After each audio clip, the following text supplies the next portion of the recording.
What Trump is trying to achieve with Obamagate. Julian Zelizer, a CNN political analyst, is a professor of history and public affairs at Princeton University and author of the forthcoming book, Burning Down the House, Newt Gingrich, The Fall of the Speaker, and the Rise of the New Republican Party. Follow him on Twitter, @JulianZelizer. The views expressed in this commentary are his own. View more opinion at CNN. With the nation in the middle of a horrendous pandemic, President Donald Trump has decided to devote much of his time fueling the Obamagate conspiracy. Trump went on a Twitter rampage this past week, sharing falsehoods and misleading claims that promote the conspiracy theory that former President Barack Obama led a supposed coup to sabotage his presidency. But when a Washington Post reporter pressed Trump earlier this week to explain what Obama did, the president failed to clarify and said, "You know what the crime is? The crime is obvious to everybody. All you have to do is read the newspapers, except yours." On Saturday morning, he started the day with a tweet that inaccurately stated, "Scandal has defined the Obama administration." What's clear is that President Trump is attacking Obama with the goal of discrediting his opponent in 2020, Joe Biden. Trump understands that he will never be a widely beloved public figure. He is more like the long list of heels in professional wrestling who gained their fame by stirring the fans to boo them. Though his base does love him, many voters profoundly dislike what he stands for and how he conducts himself.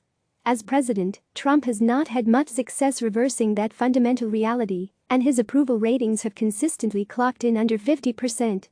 So, what's Trump to do? How do you win re-election with a raging pandemic and an economy in decline? The answer is to convince voters that your opponent is just as unlikable as you. That was the strategy Trump used in 2016 with Hillary Clinton. As candidate, Trump did everything possible to tear down her reputation, stoking allegations of wrongdoing surrounding her use of a private email server as the centerpiece of his narrative. The State Department ultimately found no persuasive evidence of systemic, deliberate mishandling of classified information. Ultimately, Trump was more intent on discrediting Clinton than he was extending an olive branch to those who disagreed with him and working to expand his voter base. Now, he is attempting to do the same with Joe Biden. The challenge won't be easy given Biden's image as a decent public servant who has overcome immense personal challenges. So far, former Senate aide Tara Reade's sexual assault allegation against Biden does not seem to have dented his 2020 election standing. Biden has denied the allegations by saying it never happened.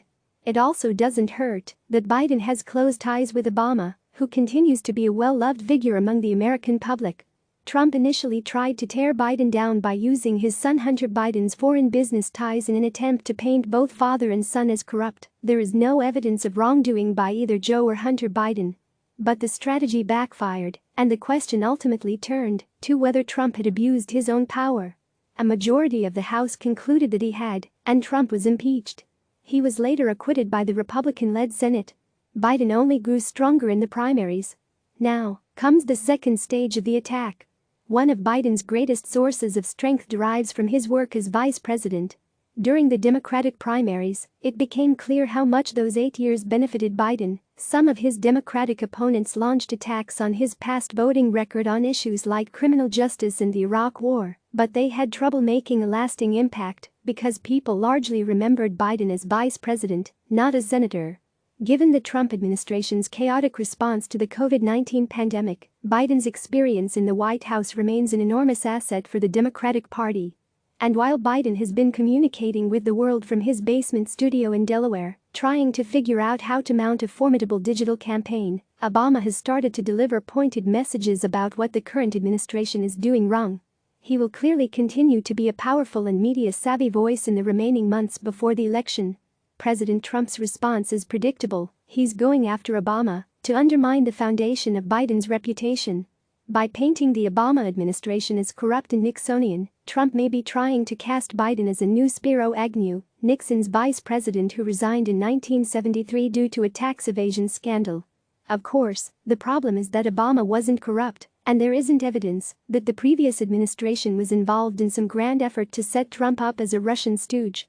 Whatever one thinks of his policies and leadership, Obama's administration was also remarkably free from major scandals, especially compared with other presidents in recent times. None of this will stop Trump from continuing to talk about Obamagate, and it's safe to say there will be more fire coming Biden's way as we get closer to the election. But the Obamagate conspiracy theory needs to be understood in the context of the 2020 election. It is Trump's attempt to rewrite the history of his predecessor and use that revisionism as a way to get the public to like Joe Biden a little less, since he has trouble convincing them to like him a lot more. Click subscribe to receive the latest news.